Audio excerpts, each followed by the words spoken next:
Halo pemirsa sahabat Eljon, senang sekali saya Bagas dapat menyapa Anda di bincang inspiratif kita hari ini, tentunya di acara Indonesia Membangun.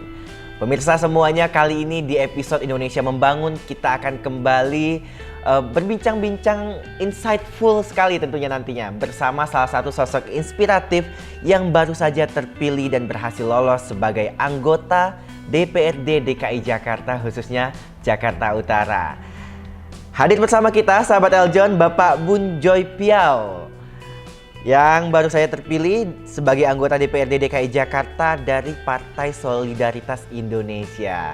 Halo Bapak, apa kabar? Halo apa kabar sahabat Eljon? Luar biasa Bapak, terima kasih, senang sekali bisa hadir di sini Pak. Ini suatu kehormatan untuk kita Bapak bisa hadir di Eljon TV hari ini. Baik Bapak, sebelumnya selamat Pak, baru terpilih kemarin ya Pak ya sebagai anggota DPRD DKI Jakarta untuk Jakarta Utara ya Pak ya. Terima kasih. Ya Pak, nah mungkin kita ingin ngobrol-ngobrol lebih jauh nih Pak, sehingga sahabat Eljon juga bisa dapat insight-insight inspiratif dari Bapak nih Pak. Mungkin kita awali bagaimana nih Pak, awalnya Bapak bisa ikut terjun ke dunia politik nih Pak.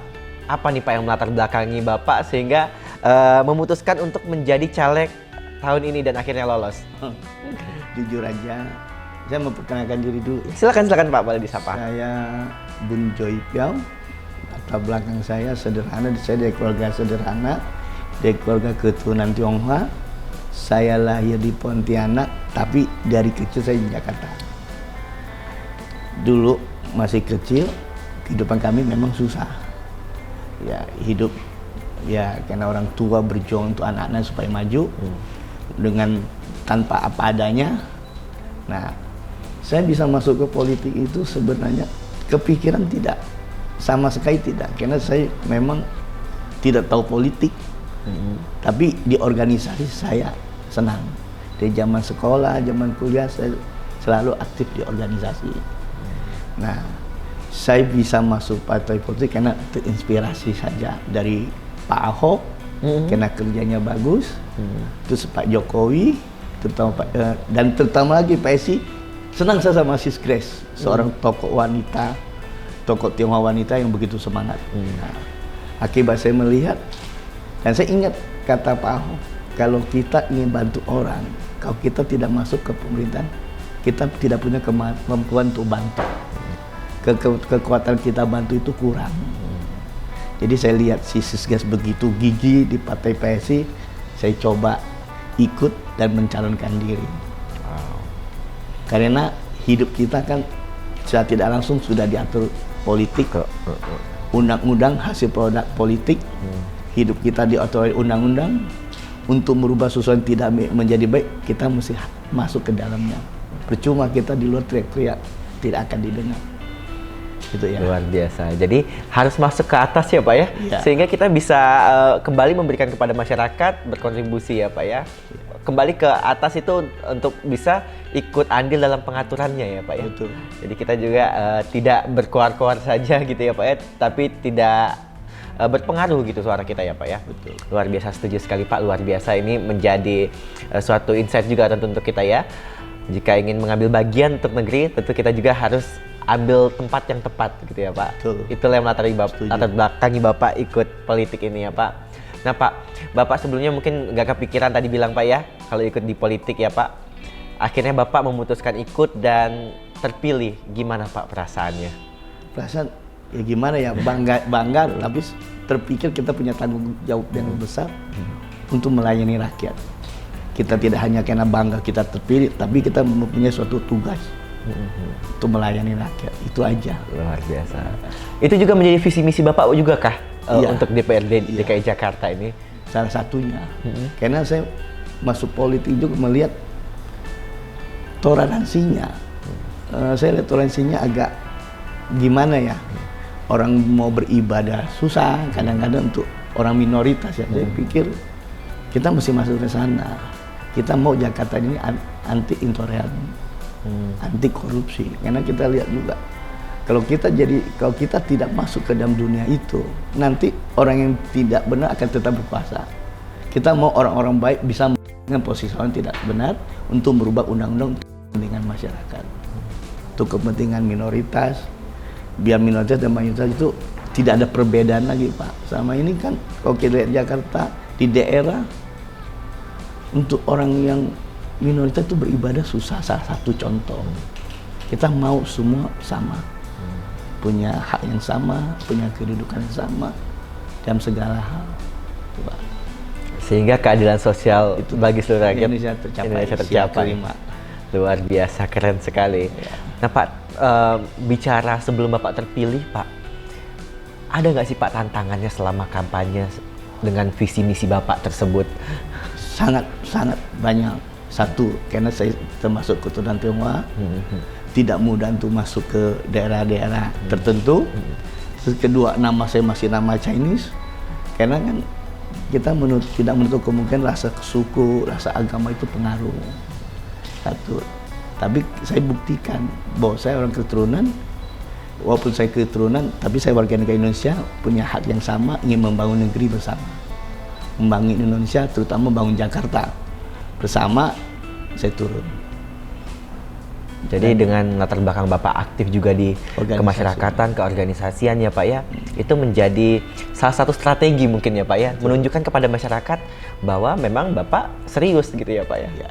Luar biasa. Tapi dengan adanya tantangan tersebut ya Pak ya, sehingga tercapai nih Pak di titik ini, Bapak berhasil lolos, tentunya kan ada strategi-strategi lainnya nih Pak, sehingga bisa mengambil hati masyarakat Pak. Gimana sih Pak strateginya? Satu caranya kita pendengar yang baik. Pendengar yang baik. Turun ke masyarakat, mendengar keluhan mereka apa, kita berdiskusi sama mereka, dan kita bilang, seandainya saya terpilih mendapatkan percayaan masyarakat, saya akan hadir dan mendengar lagi keluhan kalian, kita pecahkan bersama-sama, dan saya akan berjuang di atas untuk kepentingan bersama. Tapi kita berjuang bukan untuk satu orang pribadi, kita secara global untuk masyarakat di lingkungan manapun. Karena tiap lingkungan itu pasti berbeda masalahnya. Ya strategi saya ada turun dan diskusi sama mereka dan berbicara. Jadi selalu pendengar yang baik, mendengar keluhan mereka. Sehingga mereka merasa dirangkul ya Pak ya? Ya. Didengar ya Pak Didengar. ya? Baik. Nah Pak, sekarang Bapak sudah lolos dan juga menjadi anggota DPRD DKI Jakarta yang nanti akan dilantik ya Pak ya. Apa nih Pak program prioritas Bapak nanti ke depannya dengan semua visi misi yang Bapak sudah jalankan begitu, apa ke depannya prioritas yang akan Bapak utamakan? Saya prioritas yang saya utamakan pendidikan dan kesehatan. Pendidikan dan kesehatan. Karena orang-orang itu akan maju kalau mereka mendapatkan edukasi, mendapatkan pendidikan yang patut dan wajar. Dan kesehatan terutama, karena rakyat kita itu, contoh, dia sakit, dia punya uang sedikit, dia mau ke rumah sakit perlu ongkos, walaupun itu gratis. Mereka nggak punya duit, akhirnya mereka nahan sakit, uang itu dipakai untuk kesejahteraan mereka, untuk makan dan lain-lain. Tapi kesehatan itu penting, karena fasilitas kesehatan mungkin walaupun BPJS gratis, tapi fasilitasnya kan tidak sesuai. Karena orang ngantri dari pagi sampai siang hanya untuk berobat, karena mereka nggak punya uang untuk berobat. Saya mau kesehatan dan pendidikan diutamakan untuk masyarakat. Kalau bisa orang sakit nggak punya ongkos bisa dijemput sama rumah sakit, ya kan? Kalau mereka sehat, terus pendidikannya bagus kan, Indonesia akan maju. Itu aja yang utama. Setuju Ya. Pak. Sehingga peningkatan ya Pak ya, baik layanan, fasilitas ya, semuanya semua. kita utamakan pendidikan dan kesehatan. Kita kan sering lihat walaupun mereka punya BPJS, mesti ngantri nomor dari subuh kan, nah, baru dapat, udah nahan sakitnya bagaimana? Kadang-kadang tempatnya penuh. Tempatnya penuh ya Pak ya. Akhirnya mereka nggak dapat. Kadang-kadang hari libur mereka nggak bisa masuk, ya kan? Karena kadang-kadang sakit itu tidak bisa untuk orang susah di hari libur. Kalau nggak salah jam yang dulu-dulu saya pernah ngalami orang sakit hari libur masuk rumah sakit dia minta surat ketidakmampuan. Surat tidak mampu kan mesti kalau di puskesmas sama kelurahan kan, Betul. mereka nggak bisa ngurus, akhirnya terbengkalai kan. Jadi mesti fasilitas kesehatan itu mesti diutamakan untuk masyarakat yang tidak mampu. Tentunya dipermudah juga ya Pak Mudah ya. semuanya. Kalau sakit bisa dijemput, Ya. diantar ke rumah sakit, disiapin sarana dan prasarana semua yang lengkap. Luar biasa. Keren sekali. Semoga ini juga bisa menjadi gebrakan baru ya Pak ya. Dan juga tentunya menjadi kontribusi luar biasa untuk kita sama-sama. Dan tentunya ini menjadi kerja bersama ya Pak ya. Kita juga baik masyarakat, Karena kalau bicara kesehatan yang tadi Bapak bilang tadi ya Pak, bahkan tenaga kerjanya pun juga mungkin perlu kita dukung fasilitasnya ya Pak ya, sistemnya juga. Sehingga tidak hanya masyarakat yang membutuhkannya saja, tapi juga tenaga kerja yang menolongnya, bisa kita bilang ya Pak, kalau bicara dunia kesehatan juga terfasilitasi begitu ya Pak. Makanya saya bilang pendidikan kan penting. Pendidikan penting ya. Tenaga kerja itu mesti terampil mendapat pendidikan yang sesuai. Luar biasa. Setuju, sehingga pendidikan dan kesehatan ini saling mendukung ya Pak ya. Nah Pak, kalau bicara perjalanan Bapak di anggota DPRD DKI Jakarta tentunya juga bersama dengan PSI ya Pak ya. Nah Pak, bagaimana sih Pak peranan PSI dalam politik lokal DKI Jakarta? Sama Bapak. PSI itu ya saya lihat, kenapa saya suka sama PSI? Karena dia menghadirkan transparansi, anti toleransi, anti intoleransi, anti korupsi, ya nggak. Peran dia itu ingin memajukan masyarakat, ya kan? Ingin tidak ada namanya lagi diskriminasi, ya kan? Perannya itu memang untuk memajukan wilayah Jakarta dan untuk keseluruhannya.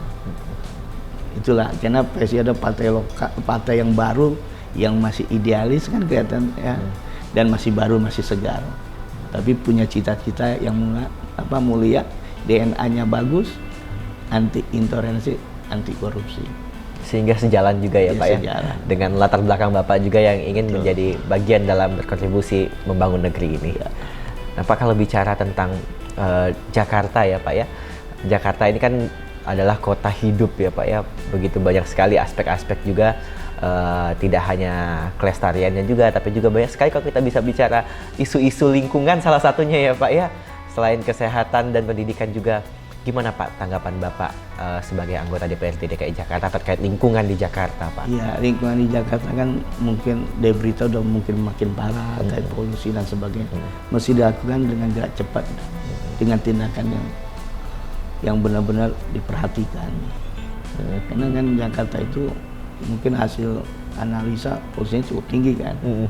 Jadi pemerintah daerah mesti berkolaborasi dengan anggota dewan bagaimana itu mengatasinya secepat dengan tindakan yang cepat. Oke, dan ini juga tentu perlu kerjasama ya Pak, kolaborasi dari berbagai pemerintah daerah ya. Ini.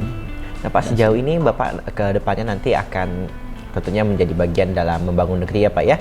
Bagaimana nih Pak, Bapak bekerja sama dengan anggota DPRD lainnya juga Pak untuk mungkin mengatasi secara umum nih aspirasi-aspirasi masyarakat nih Pak. Bagaimana kerjasamanya Pak? Kita akan melangkul mereka dengan visi misi yang sama untuk membangun Jakarta.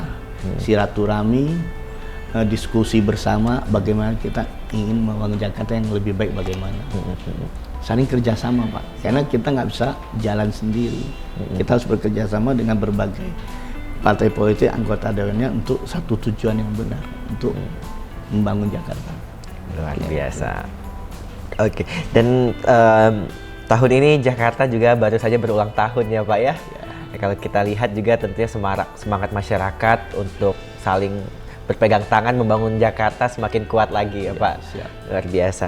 Dan juga Pak, kedepannya nanti bagaimana nih Pak yang Bapak harapkan terhadap pemerintah provinsi dalam mendukung program-program yang mungkin akan dicanangkan ataupun mungkin program yang akan dilaksanakan ke depannya? Ya, yang seperti saya bilang, kita harus berkolaborasi dengan pemerintah daerah.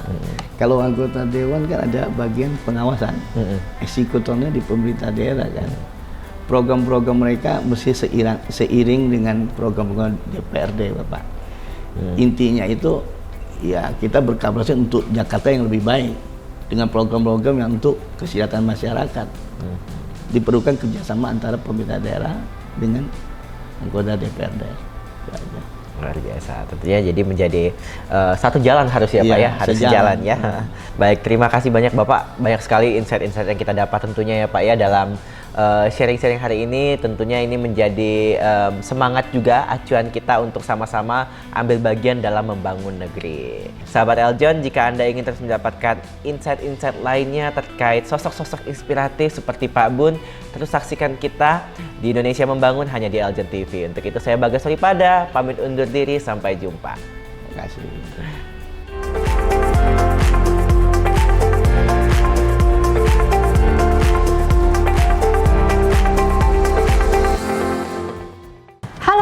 John, saya John Angelina, Miss Chinese World 2023 First Runner Up. Gimana, udah nonton videonya kan? Jangan lupa like, subscribe, dan share videonya ya. See you!